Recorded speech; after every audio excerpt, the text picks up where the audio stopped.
Let's go. Hands is back, boy. Man, Where y'all at? Where I feel y'all like at, it's man? been a minute. It has, right? It has. We needed a little break. We let the thing we let it simmer a little bit, but we're back. Yeah. We're back. I feel like there's lots to talk about, man. Like we missed the Yeah. BKFC last week though. That gave us a little bit of a chill time. UFC came through. It actually looked I good. was we were talking about it previously too. Like it's almost time for us to just have a solo podcast again. We've been so used to doing all these interviews, and thank God we've been so blessed with them, but there is a lot of stuff to talk about and give our input on things too, so Yeah, we gotta try to make the time for that as well. But yeah, another exciting day for us, buddy. hell yeah, bro. Today is another big one. They're all big, but I feel like they just keep getting bigger every time. Today we got Royal Ryan Reber on joining the show. He is 7-1 bantamweight in BKFC. He's coming off his last victory in May against Matt Guyman. Ryan Reber is also in the talks, in conversation right now to be fighting for that vacant bantamweight title. And he's sitting number 2 in the bantamweight rankings. And we got Justin Ibarola sitting at number 1, who just came off a victory against Roberto Armas. And to be honest, I think those two names are the only names that we really need to talk about when it comes for that vacant belt. Yeah, they got What do the you think? records to match too, right? You're looking Yeah. at 8-0 versus 7-1. Uh, it's not no 1-0, 2-0 challenging for the title. So it's these guys. They've been there. They've carved a path, and yeah, let's see it. 2 seasoned guys, man. And I hope, you know what? I hope we can get the word out for them. And we both know they're interested in fighting for that belt. We had Justin Ibarola on last, and he brought up that he would like to fight Ryan Reber for the belt. So let's see what happens, man. Let's try to make it happen for these guys, man. That's a solid call out. Reaver's definitely deserving. Definitely needs to Hell be yeah. in the conversation. So And they're both entertaining. Like they're fun to fuck yeah, watch. yo They yeah, bring the show. They know how to market themselves. That's all a big part of the game, man. no doubt. They definitely growing personalities in there. Mm-hmm. Yeah. That's just another good matchup to look out for. There's a lot brewing up. There's a lot brewing up in the BKFC. Joining us now in the lobby. Let's welcome him to the show. Throwing hands, welcome. Royal Let's Ryan Reber. Let's go, baby. let's My bad, boy. go. What's up, I baby? thought you were supposed to send me the link through through Instagram, man. It's okay, brother. I should have told you exactly what we were doing. I appreciate you joining us, man. Hey, well, at least it worked though. Hell yeah. Hell yeah. How you doing, man? How's everything, brother? Man, great, man, great. Just coasting, training, Mm, waiting. Let's go. mm. Been patiently waiting to blow. And I've always been patient, man. That's my superpower is being calm, especially in crazy environments. Mm. Guess that's got to I be a like that. prerequisite for a bare knuckle fighter. Eh? A good one, anyway. Yep, yep. So, let's start here. Were you born in Florida? No, I'm from Connecticut. I was born and raised in Connecticut, New London. Okay. When So when that's did you why I was, go ahead? it was a big goal of mine to obviously get on that first card they did out there. So we made a little history. I became the first ever 135-pound sanctioned bare knuckle fight in Connecticut at Mohegan Sun against Quentin Foy. Yeah. That's what I was gonna say. Actually, most of your fights, other than that one, were in Florida, right? Yes, sir. Yep. Hmm. I fought in Tampa. I fought in Clearwater. I fought in Miami. And then, so basically all over Florida and then up in Connecticut. And I've also fought in Wisconsin, but we won't talk about that. That wasn't bare knuckle. So, Yeah. That was when did you gateway. make the move to Florida then? I was about 18 years old. Made the move, never looked back. Packed a suitcase full of my shit and came down here to fight and ended up, fighting for my life by all the shitty decisions that I've made. But I'm paying for them. Still continue to pay for them. and just continue to move with great gratitude and integrity like I always do, man. And things usually just clear themselves up. So. Hmm. So what made you move out to Florida? Well, my dad was down here, and I was like, get the hell away from Connecticut. There was nothing there for me anymore, man. And I wanted to come down here, start training. And, my dad was kind of like, he didn't really see the vision that I did. He was like, it's kind of hard to make it in that game. Maybe you should try to do something else. And, so I always stayed grinding, always stayed training and stuff. But,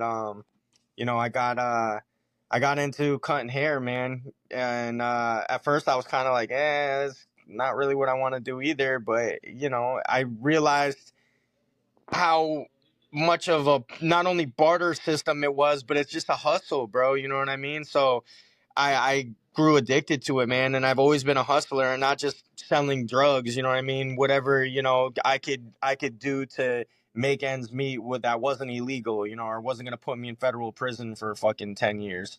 So, Hmm. I kind of just live like a gypsy, man. I wake up every day and, see what's on there, see what's on the list. And obviously training, going to make money, and then probably more training, and then the mental, Hmm.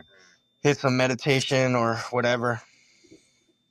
Yeah, I seen that actually. I mentioned you mentioned that you were a barber in another interview that I watched, and so you have your own barber shop. Yes, sir. That's where we're at right now. What's the name of your barber shop? It's called the Royal Barber's Edge Yeah, out here in Largo, Florida. that's how you get those crisp lineups and Yeah, the that is beard. Yeah, crispy, man, bro. I do that shit myself. When I jumped into the game, I was like, because I've done it before, and I was like, I want to do something a little bit different. But then I like kick myself in the ass about it because I'm like, now I feel obligated, like I gotta do that shit every time, bro. And like, if I don't do it, I just feel like, it's like I'm not really superstitious, bro, but I mean, because I got beat with the lines in my face anyway, you know what I mean? Like, so it just felt like it's, the image, I guess, you know what I mean? Just something I felt like I was gonna roll with because a lot of people, a lot of guys would talk shit about it. Some people would, say it was cool. Some people would say it was ridiculous. Some people, whatever. But guess what? They talking about it. And you Mm. see me out in public, or you see me at the casino, or you see me at one of the shows, people look and they didn't. Oh, hey, yeah, you fight for bare knuckle, or I've been in Walmart down here, man. After I had that fight with Matt Guyman, and some random dude came up to me and was like, "Hey, man, that was an amazing fight." I was like, "Shit, thank you, bro." And just like fuck, I never seen that dude a day in my life, but he knew who I was, And I go to the local bars down here or anything, man. It's the same thing, I much respect, much love. It feels good to put on for your city, man. Only thing we're missing is the money. We sit waiting patiently. Let's go. I know bare knuckle is growing though, like we're in Canada and we're spreading it. We're trying to spread the Reber name over here too, brother. And Nah, I appreciate you guys, man. you're definitely a growing personality, The bare knuckle, and they like we were talking about the press conference and stuff like that. I feel like they're drawing more attention in. You're gonna be known, brother. You're gonna be known. Let's go.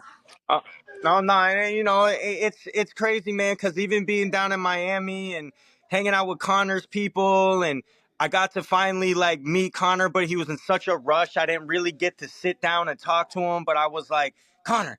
He looked at me. I'm like, I'm gonna fight in that 135-pound tournament. I'm gonna win that shit. He was like, oh, I like it, brother. I like it. I like it. And we fucking and then we fucking, and then he laughed and but I had to make sure, I had to make sure you remember me, man, because you were handing me that belt that I should have won that night.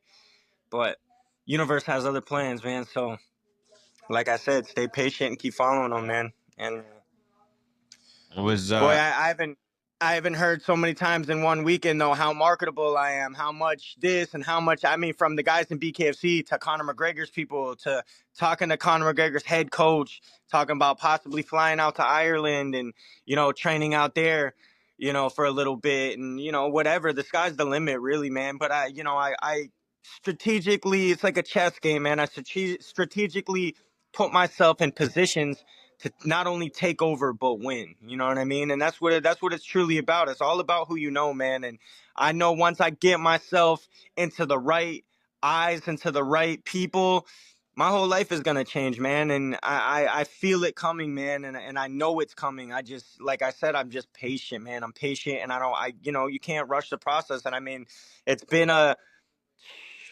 25-year process, man. I've been doing this since Justin's probably been in his fucking diapers, you know? So, it's been a long time coming, man. It's been a really long time coming, man. And it's finally starting to pay off. And that's what I tell everybody, man. Just stay patient, stay grinding, keep working, man, because it will pay off.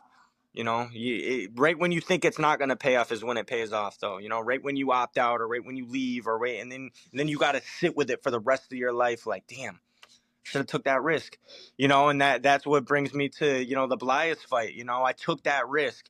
And I mean, personally, I shouldn't have took the risk, but I had to take the risk, because look at the situation now. I mean, if you think about it, I would be 8-0, just like Justin would be. You know what I mean? Just we're the top guys in the division. That's why I keep bringing his name up, So, and nothing but respect and love for the kid, man. He's the future, but I'm the now. And we fight. That's what I want, man. I want to make that fight happen. I don't think there should be a tournament because it doesn't make sense right now. I mean, of course, you got the UFC guys coming in there, but I mean, what would honestly make sense about that? You're looking at two guys right now that sit with the same records. Both have 8 fights, not the same records. I'm sorry, he's 8-0, I'm 7-1, but the same amount of fights. You know what I mean? And then you look at the rest of the division. It's kind of choppy. You got one guy who's 1-2 or 1-1, and then you got Keith, who's I think whatever his record is, I know he got 2 losses now. And then you got the UFC guy that's number 1 or number 5 right now, and I think he's only had 1 fight in the division. So it's like, let those guys tune up, let those guys build a little bit more, and then we'll talk about a tournament or, something like that. But right now, I think 100% it needs to be me and Justin for that strap. And I think December's a very lovely date for it. If I could put it out there and predict it, and that gives him enough time to have his daughter, rest a little bit, get nice and fat for me, and then have to fucking suffer and cut and all that weight, because I stay disciplined. I walk around about 150, no bigger than 55, and when I get too big, I start to watch what I eat and cut it down, because it ain't a fucking free for all. You know what I mean? It ain't. Hey, come out and eat whatever the fuck you want, do whatever you want, hang however you want, smoke how much you want, drink how much you want, and think you're gonna, because these are things that I fucked around and I found out in that Belias camp. I wasn't as tuned in as I should been. I wasn't as grounded as I needed to be, and I knew that, and I knew I was playing with fire, man. But you know, that wasn't me in there, man. And he didn't beat me that night. I beat myself, and that's the difference. You guys didn't see me go out there and empty it all out in the ring and then lose. I went out there with my mind totally fucked and got in my own head, and that's the results. Those lights, they never lie. So we can say whatever we want, in front of the podcast or in front of anybody else, but if you're not moving with real, true intentions behind closed doors, you ain't winning. And that's just the facts, man. And I've seen it over and over and over and over again in life, especially owning a barbershop, seeing people come and go, seeing the same people come and go, watching, what they do for a living, how they do it, what positions they're in. And energy is very contagious. You show me your friends, and I promise you, I'll show you your future. You know what I mean? And I've just chosen to hang around nothing but elite killers for a very long time. And, it's really starting to rub off on me, man. And, my time is, like I said, my time is now and is coming. My bad, guys. I had a phone call come in. There you go. Um, Yeah, a lot of stuff to cover there, bro. You said a lot there. First of all, we were just saying too, there is no, to be honest, even with us, we think that the only fight to really make now is Justin Barola against Ryan Reber. You guys are both very marketable. in and outside of the ring. Oh, 100%. We are the 135-pound division right now, as far as I'm concerned. And people can say whatever the fuck. I get hate all the time. You know what I mean? I don't know if it's from his people or but I deal with it, man. It's not a big deal to me because I don't need y'all to know who I am. I know who I am. You know what I mean? And this all that matters to me. I don't pay attention to the outside noise because for what? Unless it's positive energy, unless it's positive noise, then I'll pay attention to it. But other than that, I don't pay attention to the shit, man. I really don't. Yeah, Yeah. and you know what? Like you have surrounded yourself with nothing but killers, bro. You're in an elite team right now. You got two champs. You got you got the redneck. You got Borga. Who knows? You might be the next one to bring a strap back to that camp. Oh no, And I I will be the see. next one to bring the strap down to that There you camp. go. You'll be No the matter next no one to matter bring what it route back. it is that we got to take. I had to take my That's lashings, right. man, and that's what people don't understand about this sport it comes for it's almost like death. Losses comes for us all. You know what I mean? And if it doesn't, it's because you ain't fought nobody. It's because you ain't tried. It's because you ain't take a risk. You know, if you compare me and Justin's records, I feel like the only person he one up me was Perez because he stopped him better than I stopped him, but I definitely beat him up worse than he beat him up. Him, Rick. I think his knockout was a little bit better towards Rick, but once again, I broke Rick's orbital. He didn't break no orbitals in that fight. You know what I mean? So if you compare what we had going on, and that's why I say like the energy and the comparison, it's like, and I really genuinely look at Justin like a younger version of myself. And like I said, it's all love at the end of the day. Like he thinks that I wanted to see him lose because I was in Armes's Roberto's corner when they fought. You know what I mean? And he called me up like 2 days out and knew I was coming down there and just asked me like, "Hey, do you want to corner me, bro, or help corner with me?" I'm like, "Fuck yeah, bro!" Like, of course. Like me and him we've been real good friends since Game Bread when we both fought on Game Bread together. He fought on that card with me out in Wisconsin, and we had already fought in our first BKFC card together. So I really like the kid, you know what I mean? So when he asked me to be a part of that, I was like, yeah, bro, absolutely, man. I just, it's not even to bring him in any strategy or how we're going to beat Justin. I didn't even talk to him really about that. It was just more or less the energy, you know what I mean? When Justin turned around and was like, what the fuck's Reber doing in this corner? I'm sure that, gets into your head. It's a mental game, baby. So, we know how to play it. And, get in there and arguably he squeaked a win out, and I haven't really squeaked too many wins out. I mean, there was the Perez fight where I was kind of getting my ass kicked for a minute, but at the end of the day I dialed back in and was like, nah, hell no, this is not how this shit's going down, and totally changes the outcome of that fight. But once again, the mental mind state going into the fight was not where it needed to be. So you know I correct those things, and sometimes you got to correct them on the job, and that's the hard part. So those are things. A 2 minute So was that round. sorry, Jay. So was that your first time cornering Roberto? Yep. Yep.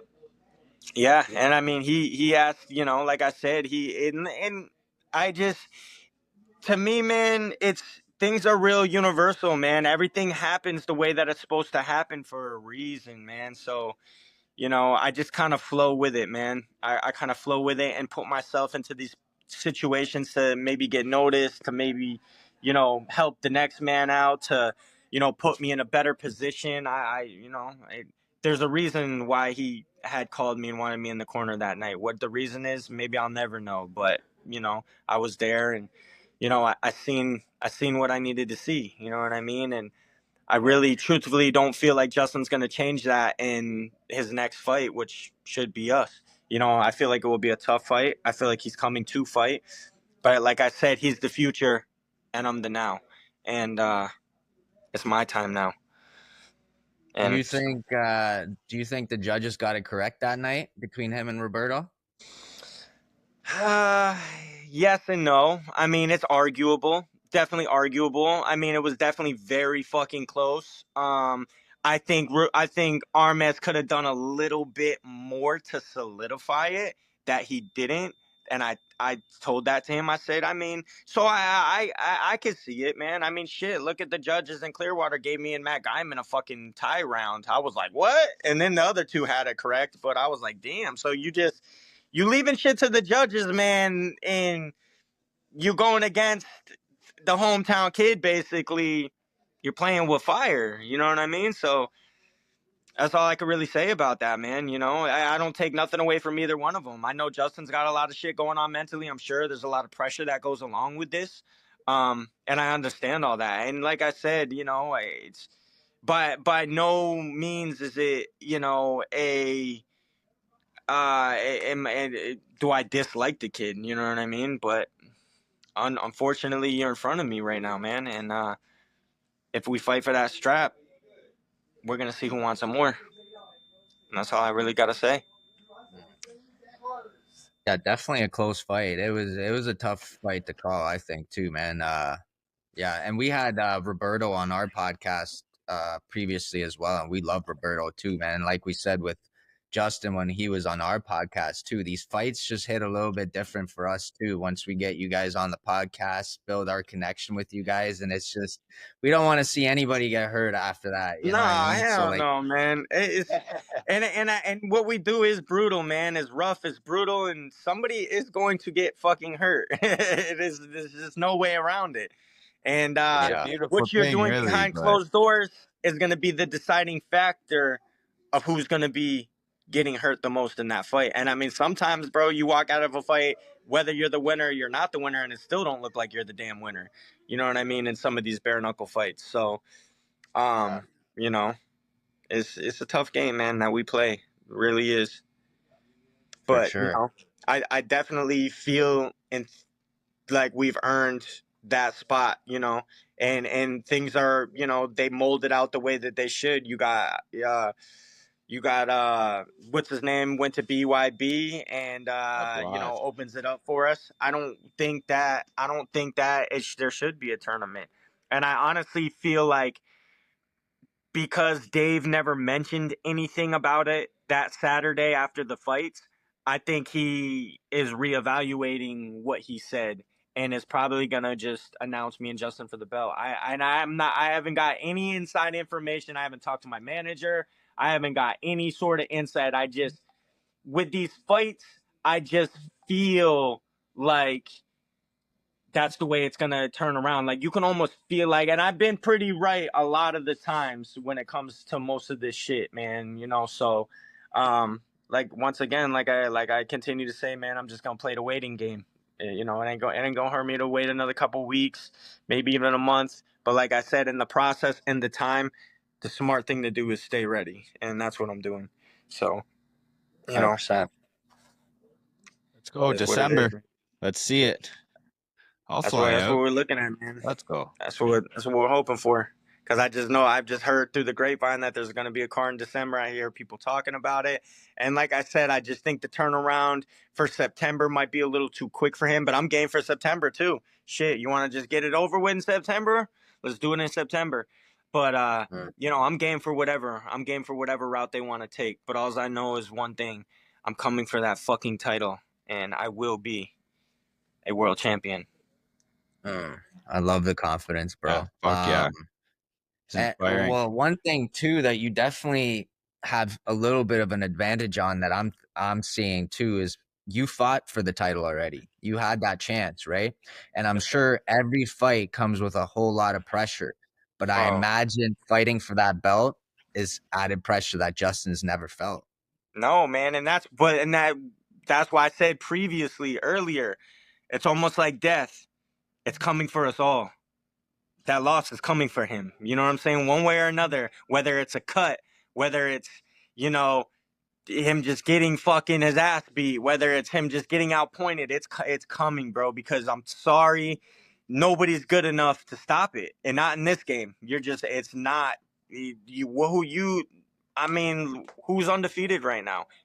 I mean, even Mundell's not undefeated at fucking has 10 fights. You know what I mean? Now, arguably, he should be because I don't feel like he lost against Hector Lombard. But, you know, like I just said, it comes for us all. You know what I mean? It came for me when I didn't think it could happen. And then look how it happened. It happened in such a fucking tragedy that people are like, oh, yeah, no, he's done. He ain't come. No, after that performance, you should hang it up. I've had people in the comments and like, bro, fuck you. Don't tell me, you know what I mean? Don't tell me what I need to be doing. Watch what happens next. You know what I mean? Watch how I rebound from this. So what did we do? You know, Matt Guyman was in my DMs. Matt Guyman was calling me out. It wasn't even a fight that I really even cared about. And honestly, I thought it was going to be a little bit easier of a fight, even though he was undefeated. But fuck, that boy came to fight. And that was a tough ass fight, man. And I got a couple of nice lacerations and got hit very hard. But it was what I needed because it proved not only can I really, and I mean, I proved I could take a plunge with Blias, but I really proved I could take a plunge with Guyman, you know what I mean, and not go down.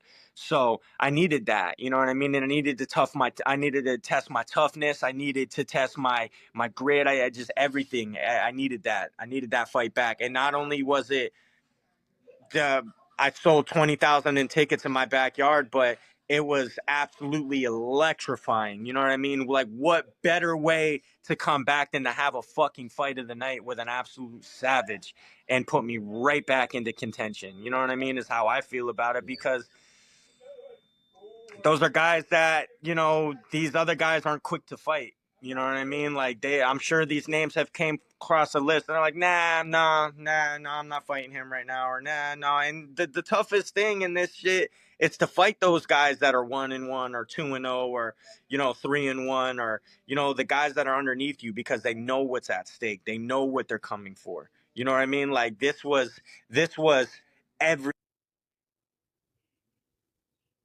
Busy man. I'm sorry, man. Yeah, you getting blown up. I was trying to let me see if I can put my do not disturb on and all these people. I didn't want to lose you guys though. Yeah, All there right, we you go. busy. We know. People Yeah, we trying to get get it. that Okay. cut too, man. Popular guy. No. I'm gonna if I come out in December, bro, I'm gonna need a lineup. Yeah. Sure. At least we know where to go too in Florida for a haircut, bro. Hell yeah. Sheesh. Yeah, I was a little worried about this time, man. I was like, oh shit. But I was like, you know what, man, you guys, I appreciate you guys so much, man, because you guys are the first ones that, you know what I mean, let me come out here and talk my shit, man. You know what I mean? Like, this needs to be known, and this fight needs to happen, man. So, you know, I was excited when you know, we were gonna bring Justin aboard with it, and he was, you know, he was cool with popping on and getting this little face off and maybe talking some shit, whatever, however he's feeling today. I'm all for it. So, you know, Oh, for sure. I'm We just have excited, man. I'm sure he's excited, man. You know, we are both, you know, we are the 135 division as far as I'm concerned. So, you know, see what Yeah, happens. we definitely appreciate you too, brother. We actually lost you on video. We don't see you anymore. We can No, hear hold you, on. but we don't see you. I was seeing 26 because I see me. Hold on. Let me see if that helps. Maybe the Oh dude. well, Oh, there we Yeah, you're go. back. You're back. You're back. I shut it off. Um, Be right back. Jesus. what was no, like I was gonna say too, man. We definitely appreciate you too. I know the time is a little bit for us. It's hard too, bro. We have regular jobs as well, and we're kind of just doing this as a hobby. So 3 o'clock's kind of been like the golden hour for us. Come home from work, get her done. So Oh we really yeah. appreciate I you, bro. mean, This you means know, with me owning the barbershop, I just push people out. Like, I just got back from the gym, and I get done with that at 2, and then I come here and I'll usually schedule them in, but I push them till like 4:30. That's what's much beautiful about respect, what I brother. do. Much respect. I Oh appreciate yeah, you. no, no. You know what? Now that you say it too, that you weren't yourself in that Blas fight. It's like shit, bro. That's the only time I got to see you live. I actually Damn, seen your bro. mom in Well, the I Hard mean, Rock. imagine, bro. I She had my came and she fucking had the son there Reber for shirt. And his I'm like, first. where did you get that? Yeah, man. I I'm like, where mean, did you get that shirt? I need to get one of those. And she's like, oh, he's my son. Like, shit, I you met guess I my can't buy mom. That's one. cool. So Yeah, yeah. bro. And that was the only time I ever been to a BKFC. That was before we even started this podcast thing, anything.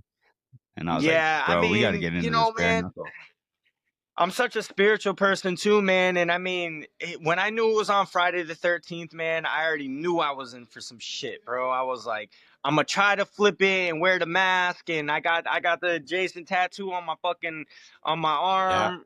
You can barely see it. There she is, you know. So I'm like, Oh, yeah. it's this is good. This is good. This is good. This is good. But like I said, man, there was there was choices that I made during the month that weren't champion choices. You know what I mean? And that's what it's all about, man. The devil will lure you into doing lustful shit that you're not supposed to be doing and times that you're not supposed to be doing it, man. And I fell victim to it, man. I just, I did anything and everything I could wrong that camp to make sure that outcome was exactly what that outcome could be. And I tried to change it mentally. I didn't want to go into it like that. And I didn't want to, and then the final icing on the cake was when I heard him reweigh back in and he was 155. I was like, bro, I was 141. I was like, bro, I'm about to get fucked up. I was like, damn it.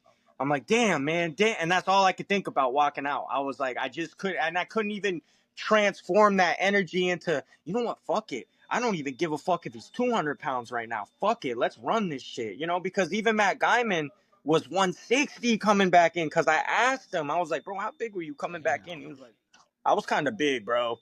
I'm like, damn, how big? He's like 160. I was like, fuck, bro. And then I'm like, you fuckers, bro, don't make me start putting weight clauses out on your ass. But at the end of the day, too, even with Justin, bro, I don't care if you come back in at 155, 160. You gotta land that shot. You know what I'm saying? And we got very similar styles. You know what I mean? We both counter fighters. We both like to fucking get on our bike and cruise a little bit.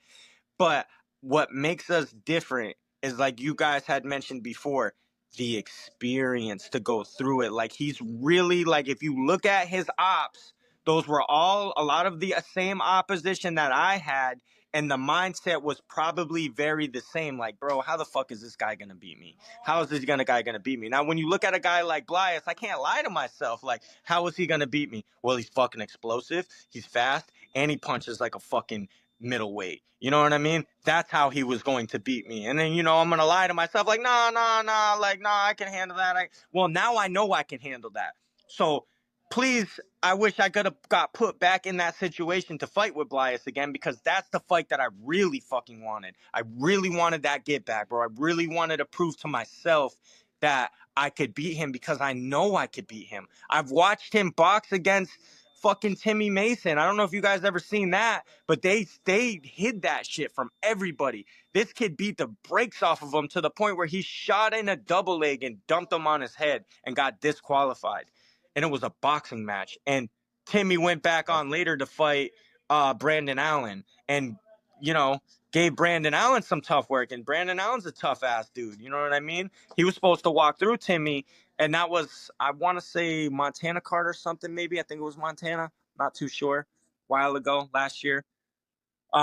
But like I said, I pay very, very, very, very close attention, man, to everything and everybody. You know what I mean? And I watch how you move. I watch how you live. I watch the things you say. And, even with Justin, man, he rebuttals himself a lot. He seems to talk a lot of shit that he may not really stand on or really can back up. So, you got to be careful with that type of shit, man. You know what I mean? Confidence is one thing, but cockiness is totally another thing. So, I mean, you walking around like you already the champ. You're changing your fucking Instagram message, status that you already the champ. That's cool, bro. But when that shit don't happen, you gonna hurt. You gonna hurt very fucking bad. And how you gonna come back for that is gonna be the real. That's gonna be the real test. Is how you come back from that if it happens to him.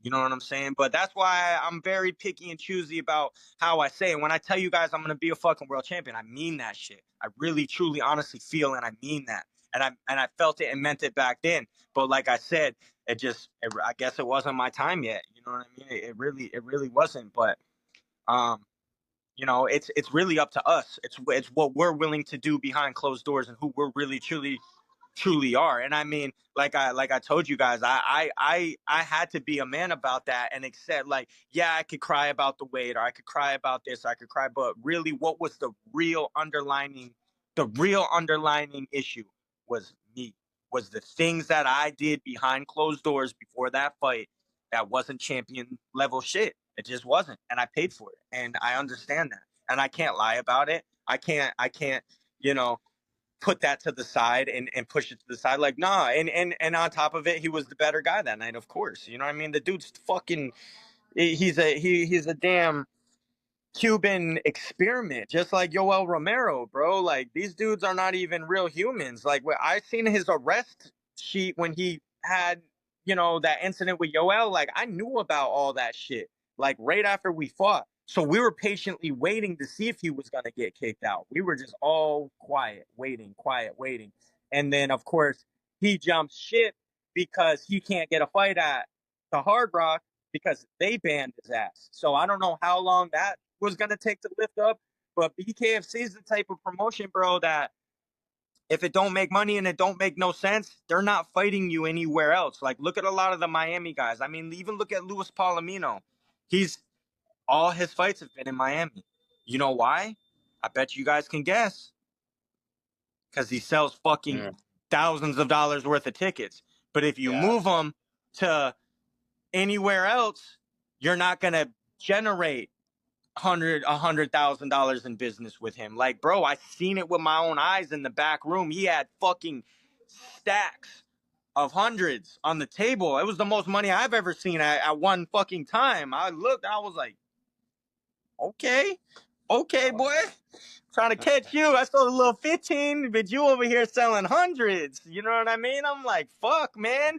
This shit is, I was like, yo, there's levels to this shit for real, man. And, I'm just, I'm climbing that ladder to get on them levels, man. And like I said, I'll be there, man. I'm a little bit older now, but I'm still feel young, man. I still carry myself young. I still carry myself with all this energy and charisma. And I just, like I said, I linked up with a guy that was, he signs guys with Rock Nation through Jay-Z and stuff. He's one of his guys out here in Tampa, and I met him. He's actually one of Connor's people too. Darium, his name is, and what a great dude, man. But the same thing, he was like, bro, you're the fucking you're the hidden gem, man. You're the hidden gem. I'm like, well, fucking, let's do something then, man. Like, stop telling me this shit and show me the money, man. Like, fuck. It just takes too goddamn long, man. But like I said, I'm patient, man, and I'm really not trying to sell out. I'm not trying to sell my fucking soul. I'm not trying to sell out to the eye on the back of the dollar bill. Like, truthfully, everybody else is like, I care about the money. I don't really care about the money. The money's gonna come when it comes. I care about the legacy. I care about, what my fucking son is gonna talk to with his friends when they're 16, 17, 18, 19 years old. Like, yo, my dad was, he really instilled in me, like, it's important to work hard. It's important to move with good intentions. It's really important to move with gratitude and integrity, man, because, look what he did for himself. Look what he did for us. And then I get the kids from the baseball team. I'll bring them into the shop and cut all their hair for next to nothing, and, just talk good things into their ear about, how to be and what not to be and who not to hang out with. And it's very important, kids. You are who you hang out with, and don't hang out with kids who are constantly talking shit to each other and putting each other down, because they do that a lot. You know what I mean? Like, you're a faggot and you're this and you're like, bro, come on. Like, you think I go and hang out with Dave Mundell and I'm like, we may joke with each other, but it's never on no fucking, like, damn, bro, he really made me feel bad. You know what I mean? Like, and even with Julian, like, I'm with Julian every day, man. And, he's like the same thing. Like, now when he gets in fight camp, he turns into, like, at the end of fight camp, he could be a little more of a dickhead or an asshole, but it's like more or less to, like, getting me to work harder. Like, I'll be working out with him and I want to quit. I'll be like, bro, I can't do this shit. Don't be a fucking bitch, bro. What? Like, make him do that other set. No, bro, you need to go over and do that other set. And I really want to punch him right in his friggin' mouth. I'm like, bro, and what do? I know I'm gonna get my ass beat, so I go over there and I do that extra set. You know what I mean? And I'm like, and then at the end of the day, I come up to him, I'm like, thank you, bro. Thank you, bro. You know Yeah, what I'm saying? Thank you, that's bro. Because love. nobody's pushing you to do that shit. Not my guys in the barbershop ain't pushing me to do that shit. You know, my son, my family, they're not like, Dad, you really need to do this. When I told them I was doing bare knuckle, bro, they were like, what? No, no, Dad. You weren't even winning in the amateurs. Like, because when I first started in the amateurs, I went 7-0 and I captured a 132-pound state title. And then I took like a 3-year break from like 24 to 27. And that killed me. And when I jumped back on the circuit, they threw me up against all the state champs. All the state champs. So I was getting beat. Then I was getting robbed. Then I was getting beat. Then I was getting robbed. And I never really totally got my ass kicked, but I was, it was rough, man. And even the guys in the barbershop thought it was so fucking cute that every time I came in here would be like, Ofer, hey Ofer. I'm like, man, I gotta eat that shit. Cause they'd be like, what are you Ofer now? What? Ofer what? 6? Ofer 7? Ofer and then, I go into this shit and then, 1-0. Then 2-0. It's like, okay, all right, motherfucker. Now 3-0. Damn. And then I fight Travis when I only had 3 fights. He was 5-4. Joy Boy ain't experienced that yet. Who has he fought that even this was the first person he fought that had a 500 record that he fought. Go look at his records of the people So that he fought. was that Travis Thompson you're talking about? Yes, sir. So he And was when I on tell you, BKFC 1 too, I believe. yes, bro, OG of this shit. And when I tell you tapped the fuck out, like, bro, and he was coming into my gym down here and training and shit. So it was like I was around him and I knew, and they thought for sure he had Keith Thurman in his corner. He was training at Keith Thurman's gym. Like, bro, they were red. Like he thought it was gonna be a walk in the fucking park. I know he did. Like, bro, I technically only had 2 fights because we're not counting the Jack Grady fight. That wasn't even a fucking fight. That was a circus show. You know what I mean? I didn't even get to put my hands on that boy like I wanted to. So now I'm coming into the Travis fight with 2 fights, basically. One that was stupid. I don't even really want to count it as a win, but whatever. And you go into that Travis fight, like, fuck, man. Like, I'm really, like, when I seen him bouncing across the ring for me, just fucking ready, bro. I'm like, damn, it's gonna be a fight.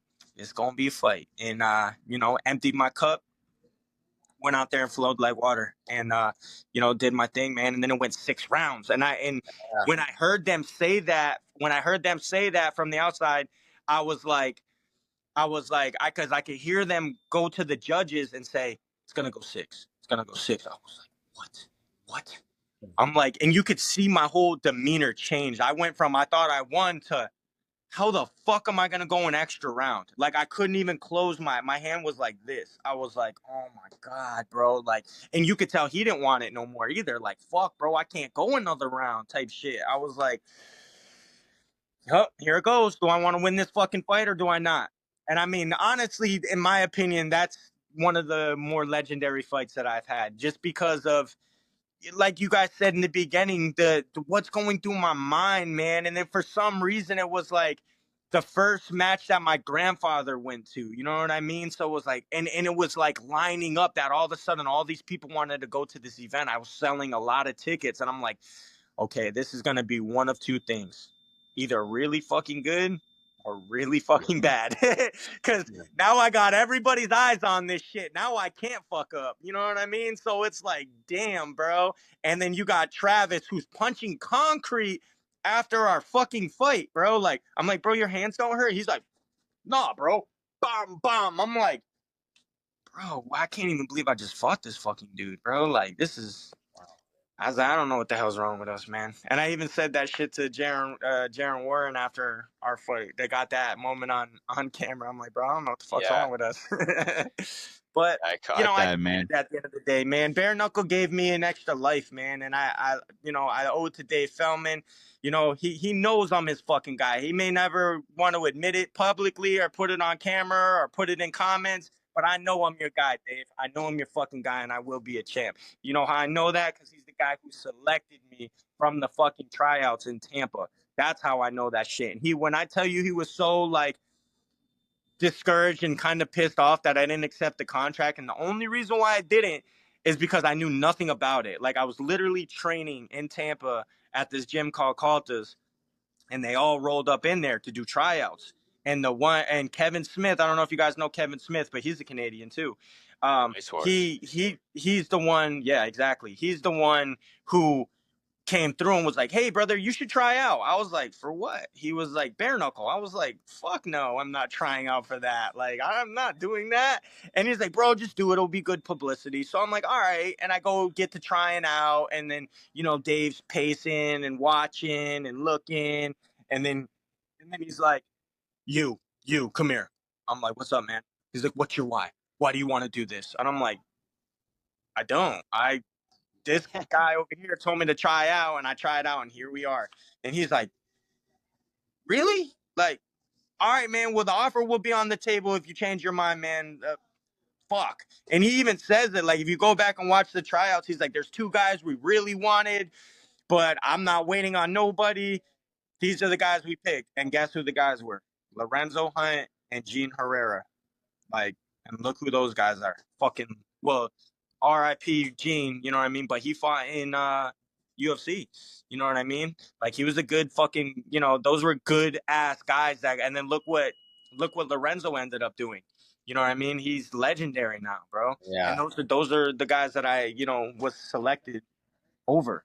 So it's got to tell you something, you know what I mean? At the end of the day, I released to myself anyway. And a lot of people don't know that story. I mean, I tell it, but a lot of people don't know it. They don't know, how I came up in this game. And that's how I came up in it. And then I met Julian at St. Pete Boxing Club. He popped into the gym because once again, one of my friends was training him for, I want to say it was the Boswick fight, possibly. And as soon as he came in, I knew exactly who he was because of the Ultimate Fighter. I grew up watching the Ultimate Fighter. So I'm like, "Let me bang, bro." He said, "Let me bang, Bang. bro." And we fucking hit it off just like that. And realistically, it took me and Julian it took him about 2 years to really like consider me a brother. You know what I'm saying? Like all the shit that I've done for him, the shit that he's done for me, and the shit that we had to forcefully do together brought us close. You know what I'm saying? He knows I'm a real one, and I know he's a real one, man. And we respect the shit out of each other. And to earn his respect, it's tough, man, because he don't fuck with nobody, bro. He's got no friends. He's got very limited family, and he really keeps to himself, man. And he don't fuck with nobody, man. And that's why him and our management kind of had it out, just because he just don't trust nobody. And I feel him on that shit, but I'm like, damn, bro, breaking up a happy home, G. You know what I mean? But, whatever, man. They were cool, man. Everybody's still cool, so it is what it is. And even going into this go-go fight, like I made sure I walked up to Go. I'm like, "Bro, you one of my favorite fighters too, bro. Like, ain't no fucking bad blood, man. I love all you guys. You know what I mean? Don't think like even if you see me in my man's corner that it's like that, bro. I mean, Julian's my dog, and I ride out with him to the end, though, and that's what it is. You know what I mean? Now, unfortunately, tickets are like $1,000 to get out there in Sturgis right now, so I don't know how I'm gonna wing this, but I'm still trying to pull to get out there. So we'll see. Yeah, that's what I was gonna ask you too. Like you said, real recognize real, man, and both you guys, Julian Lane's a real one too, and yeah, he's got the go-go fight coming up, and I was gonna ask you, are you planning on being in his corner for that? Well, like I said, I'm trying to get out there, man, but some things fell through, and unless I can get some sort of express pass to get on some airplane and get out there, man, it's looking rough right now. I got to talk to him about that, man, and try to figure it out. But yeah, like I said, it's looking rough, man. I mean, tickets as we talk were like 1,000 to get out there, and like I can't put myself in a position to get out there and then have to Uber around some random ass city I know nothing about. You know what I mean? So I got to figure it out, man. But I'm pulling for it, man. I'm pulling to be there for him and with him, man. Well, Yeah, we'll have to see. You know what? Going back to the Thompson fight in the 6th round, like, yeah, I've been saying it too. Like, I don't know how I feel about the 6th round. The fighters go out and dump Nah, the bro, whole there shouldn't tank have been a fucking for the sixth fifth round. But I round. mean, I'll tell you, if it would have came down to 5 rounds and a draw, I'm going 6. There because you I don't go. want to So jump. I'm glad to hear it from you because I want to know what the fighters feel about that. You know, you give it your all for that 5th round, and then they're like, "No, you got to get back out there." You're like, "Fuck, I just burned the tank, Well, and bro." it just goes to show you too, like that fight should 110% never went 6, only because it's not supposed to. Like you're not allowed to do that, but they made some shit up right off rip, and we're like, we need to see this fight end. We need this. We need a winner in this fight. And hey, you know, that was okay. So I said something earlier about I haven't squeaked any fights out. I squeaked that fucking fight out. You know what I mean? 6th Like that round was a though, fight, so you but it earned was it. a fight of the night warrant. I mean, you know, you really can't look at me and talk about me and mention my name and really have anything negative to say, bro. I've had already, I think, 3 fights of the night. I had a fight of the night with Perez, a fight of the night with Travis, a fight of the night with my last one I just had. Then I've had most memorable fucking BKFC night with Shady Grady. Like that made we got over 1 million views on that shit. And then I've you know um how do you call it? History making in Connecticut. Yeah. I was runner up for rookie of the fucking year, my rookie year. And you're talking about rookie of the year going against Go-Go, going against uh the one girl, damn, I forget her name. But she ended up winning it. Obviously because she's a fan favorite, and I don't think she's really fought since. So it's like I was a fucking waste, but whatever. Should have been me or Go-Go in my opinion. But just to even be in the talks of that, you know what I mean? At that time, it was just, to even have 3 bare knuckle fights in a year without getting seriously injured or hurt is even more impressive in my opinion. And that's why too I don't really like the whole tournament talk, because if we could handle it all in one night or in a one weekend, that'd be one thing. But I mean, you're talking about going in, fighting somebody, and then what happens if something bad happens and then you're sidelined for fucking 6 months healing up? What is that? And then they can't wait. Like, no, we need to make this fight happen ASAP. So type shit. And I'm the winner and I'm waiting on it. Like, I don't like it, man. I don't like it. So I think they need to reevaluate that whole situation, and if you want it, what they should do is let me and Justin fight for the title, figure out who the winner is going to be, which is going to be me. And then after that, then have them do a tournament to see who I'm fighting next type shit. I like that. I like the sounds of that. Then I like, you know, me fighting, the Russian dude, or fighting Keith, or fighting, somebody that's ranked, because at the end of the day, they're all below me. Why is it fair for me to give the guy who's fucking got one fight in the division just because he's in the UFC, and I had to fucking, go through 8 of them? You know what I mean? I Yeah. had to go through 8 fucking fights, and the grueling fights. Name one fucking fight of mine that wasn't, fuck Ryan, you scared me for a minute. Like, a lot of them, you know what I mean? Like, I've had a couple of fights that, the first round of the Matt Guyman fight, motherfuckers were like, damn, bro, it's a little nervous, sorry, guys, but I know who I am, and I know what the outcome's usually going to be, man, especially if I'm up here and totally, it's easy work for me.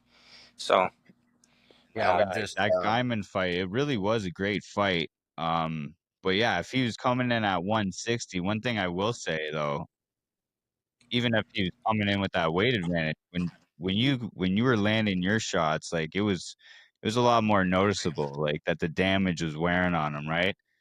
oh, So for sure. you seem like you were hitting a lot harder, and especially if he's sitting at 160.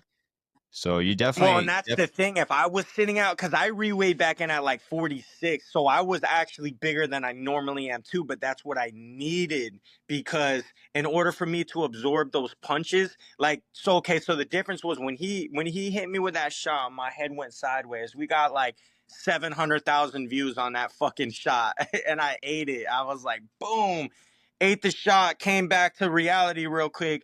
When Blythe hit me with that shot, he punched through, hit me with the same shot, but the difference was I feel like I was so much lighter that I didn't have enough water in my brain. So it shuts off way quicker. Like, my legs literally shut off, my legs buckled, and I hit the ground. I was like, oh shit. Towards when Matt hit me, it was just like a bow. Whoop. okay, like my legs didn't buckle, my legs didn't totally shut off. So I was like, and I feel like that's because I was more hydrated coming into that fight. And it's a very important thing. And me bouncing and playing around with the weights and understanding the weights now, I understand what I need to walk around at and what I need to come back in at to be my best. You know what I mean? And a lot of people think, oh, well, I'm going to walk around heavy as fuck, cut as much weight as I can to get down to this little weight and try to weight bully these motherfuckers. Well, yes and no, man. Like, it works, it helps, but then it doesn't help because if it ends up going these later rounds, you are going to gas. I don't care how much you work out, what your worth ethic is, how much you run. I mean, it is what it is, you know. So in the fight, and when you're fighting, it's even more different because you have the nerves, you have the anxiety, you have all this shit going down. And like I said, I was in there with a legit killer, bro. Dude got a fucking attempted murder charge, and then he had his fucking scraggly fingers around my neck at weigh-ins. You know what I mean? Like, I'm just like, to face a guy like that who's been doing this his whole fucking life and is athletic. I've never even really quite seen somebody as athletic as him. I was watching him on my story the other day doing backflip after backflip after backflip, flexing after each one. Backflip, flex, backflip, flex. I'm like, bro, what the fuck even is this guy? But like I said, when I seen his arrest paper, bro, he was 182 pounds when he got arrested, bro. Oh, fuck. I've Yeah. never seen 182 pounds. You know what I'm saying? That goes to tell you. And then he was late as fuck to the fights. There was some shady shit going on, man. And it ain't fucking hard to pass a drug piss test. Let me just tell you that. You know what I'm saying? So, but once again, I don't give a fuck, man. I just have to be prepared for that. You see what I'm saying? Like, there's levels to this shit. And I think Ryan Gordon, the jiu-jitsu guy, said it the best, Yeah. man. He said, you might as well let these motherfuckers do what they want because at the highest level, they're doing it anyway. You know what I'm saying? Like, at this highest level, they're finding ways to cut corners and they're finding ways to stay on shit. But guess what? That shit don't help your jaw. So, as long as I'm in good shape and as long as my mental is clear and ready to go, you could take whatever kind of fucking PED you want, my friend. Because it ain't gonna help you. You know what I Yeah, mean? what the fuck are they feeding those guys in Cuba? So how For often real. do they do the drug tests in I mean, they BKF? drug tested us right before the fight. I pissed in a cup, and I'm sure he had to too. But like I said, bro, it ain't USADA. It ain't blood testing. It ain't fucking, you know Okay. what I mean? Like, that shit's very easy to manipulate and fuck with if you got the right people around you. So, in my opinion, as a fighter, if I knew for a fact I was going to weigh in at 135 and then come in the next day at almost 60, I know for a fucking fact I got an advantage over you. I already know. And that's why he kept saying, I'm different, bro. I'm different. I'm different. I said, you ain't fucking different, bro. Shut your mouth. No, I'm different, bro. The motherfucker was different for real. I give it to him, man. Like, kid's something special for sure, man. He in the BKFC shit, or in the bare knuckle shit, I should say, because he ain't with us no more. But yeah, so, but I've always said too, to lose, I'd rather lose to a guy like that than a guy like fucking Shady, or a guy like, who else? Even Quentin Foy. And it's not to take anything away from him, but at that time he was 1-1. You know what I'm saying? Like, Yeah. fuck, if I lose to a guy who's 1-1 and I was 6-0 at the time, like, not a good look, bro. You know what I mean? Man, you lost to the champ. What can they say? Like, fuck, you Nah. made it to the And, top. and like I was joking around with you guys, like I look at it like it never even happened. No, it happened, and you can't erase that. But at the end of the day, like, it still gives me a rejuvenated feeling of life because I know what happened in that fight. I know what happened behind closed doors. I know what I was doing. I know why I lost. I know why I performed like that. So I'm not gonna sit here and fucking lie to myself, lie to you guys, like, bro, I didn't do what I was supposed to be doing behind closed doors, and guess what? It showed up underneath those lights. So in order to be successful in this sport, to be successful in anything, you must have those T's crossed and those I's dotted, especially in this type shit. Because if you move around stupidly, it's gonna show up under those fucking lights every fucking time. It doesn't matter. Every fucking time. So, this is the only game that can do that to you. The one and only game. You could talk it up. You could say what you want. I could show you all this cool movements and fancy head work and fancy footwork and fancy bag work and all this explosive workout shit. But still, if this isn't right, I'm not winning. You're not winning. You know what I mean? And that's just the bottom fucking line. And I've lived it. I've seen it. I've felt it. I know it now. You know what I mean? So it's like, you want this? You want something? How fucking bad do you really, really want it? And that's what it boils down to, man. Facts. Man, we could talk to you all day. I wish we had a little more time. It's just we set up this face off with Justin at 4, right? I don't want to keep him waiting too long, but uh Ready? you want to leave it? He hasn't replied yet. I told him we're running a little bit late, but let's shout out your sponsors and stuff. Like give a Yeah, last well, word. man, I got my man right here, full blast. Chris always takes care of me. All in management, Vic, Sam, you guys have always been saviors to me, man. I got my man Jeff Meeks with the Real Man Project. He's always taking care of me. Of course, my gym in Clearwater, Coach Matt. He's always doing me right. My man Coach Bo, my man Strength and Conditioning at Chisel, Nick. He works with Dave. He works with Julian. He works with Jessica. And what do all those people have in common?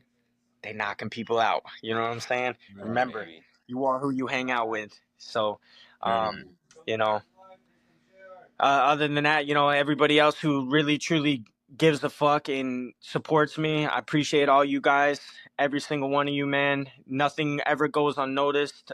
Any messages, I don't care if I got 200 of them. Eventually, I will get back to you. I got fans out in Europe. All over the place, man, that inbox me and just, show me nothing but love, man. And it doesn't give me, I don't operate on ego. I'm not egotistical. And that's another reason why I've been able to stay at the level that I'm at. Look, bro, ever since I broke the surface in this bare knuckle shit, I've been top 5 ever since I've started. You know what I mean? And then when I beat Travis, I was number 5, he was number 2. Then I beat Travis and became number 2. And then I worked myself all the way to that number 1 position. And now I'm back at the number 2 spot with hopefully a shot to fight the number 1 guy. So, just like that, don't give up. Don't give up on your fucking hopes. Don't give up on your dreams. Don't give up. Just be driven, completely crazy driven and you can accomplish whatever it is that you want to accomplish. I'm rubbing shoulders with some of the highest paid, not only athletes but people in the fucking game, man. That's where it's there. I see it. It's there for the taking. So, it's just up to me and what I got to do next, man, and continue to stay locked in. And, the future should be bright, man. Yeah, man, we appreciate you, brother, and I hope in the future too we can get you back on to tell your story some more because it's definitely a unique story, and we Shit, bro, definitely we got ain't more even questions. scratched the surface. That's what I mean. Like I got so many more questions for you too, bro. I just We're with gonna have this to whole come. setup now, go ahead, Jay. We're gonna have to come out and kick it for a weekend, bro. For Hell sure. yeah, man. Canada's a cold place, man. Bring it down to Florida. Oh I yeah. might have to get lined up, bro. I need that Bro, lineup, bro. I got you. I got you in all directions, man. Come down, get freshly faded. We'll go kick it. You know what I mean? Well, maybe Let's if go. there's fights, we'll go watch some fights. Fuck yeah, bro. You ever been to Canada? Never, man. You gotta need a passport to get in there. Yeah, Yeah. that's all right. I'm working on that, man. I had some things that I needed to correct, man, but I'm definitely working on that. Okay. No doubt. Fuck yeah. There's a I got BKFC. The some. next. Go ahead. Sorry. No, what were you gonna say? You got BKFC coming up there? Yeah, there's BKFC in Edmonton coming up, so we're That's trying right. to go out Right. there actually. So Yeah, that would be cool, man. Yep. Really, Canada should be part of the United States, man. This fucking Let's go. bullshit, bro. And it's not, like, I'm not a politician supporter, man. I don't even really fuck with Trump like that because I don't believe any of the bullshit that they spew out. I mean, it's all central casting in my opinion, and we're watching a fucking movie, and it's like it's so crazy to think that they're able to keep this realm running the way that it's being ran, like without people like really like asking questions like what the fuck is really truly going on here, man? Like, and also us as human beings could really change the momentum of what goes on, but we're too fucking lazy, bro. Nobody cares, truly. You know what I mean? They just like, anyway, Yeah. what time's football starting? What time's my Right. favorite distraction starting? And look, bro, I got this tattoo on my neck because I know what I'm involved in. You know, it's the gladiator games that I'm involved in. I'm performing for the Roman circus right now. But guess what? I understand that and I know that, and my energy's different about it. You know, because just like Maximus did, I'm fighting for my freedom as well. Because it's not the money that I want, it's the freedom from the money that I can receive. You know, you guys may never catch me anywhere again if I get this money. I might just go buy me a little fucking island and disappear. You know what I mean? And be totally self-sufficient off the land, off of the water, and I will live a very fucking happy life, bro. You know, and then you catch me on a podcast. Oh, well, Out in we're some blessed we on some caught you island. now, bro. We're blessed we caught you now before the big money, bro. Thank you.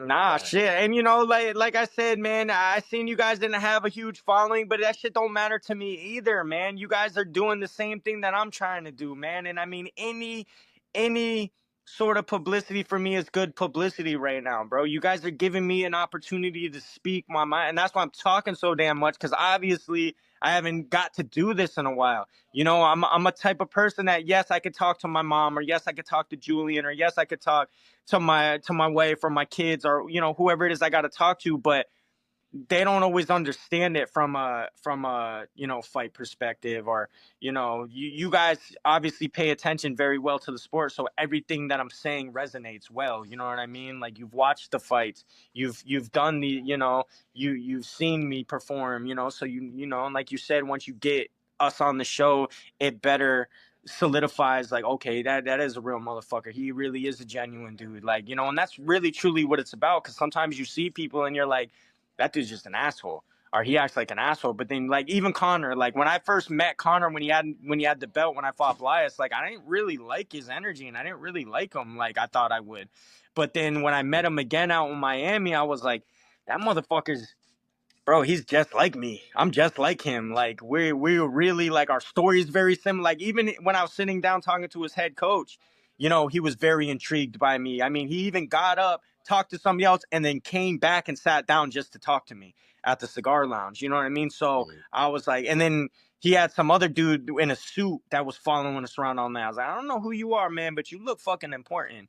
And he's like, man, you got that energy, man. You got that charisma, man. You really, like, and I'm just like, fuck, dude. I'm really sick and tired of hearing this shit. Like, I even had one of the guys at BKFC, one of the main producers, telling me, he's like, bro, that energy you brought out in Clearwater, that was something different, man. That was like, that was some WWE type shit. Like, boy, man, I couldn't believe it. Like, I mean, because they were mind blown with that. That was my show. You know what I'm saying? And I told them that was my show. And I mean, I could have sold probably 20 more K in tickets. I could sell the whole venue out, honestly. You know, put a venue here in Tampa, in Clearwater again, anywhere in a 35-mile radius. I'm selling it out, especially if you headline it with like me and Dave and, you know, a couple other local guys. Easy money for BKFC, It's easy over. money. So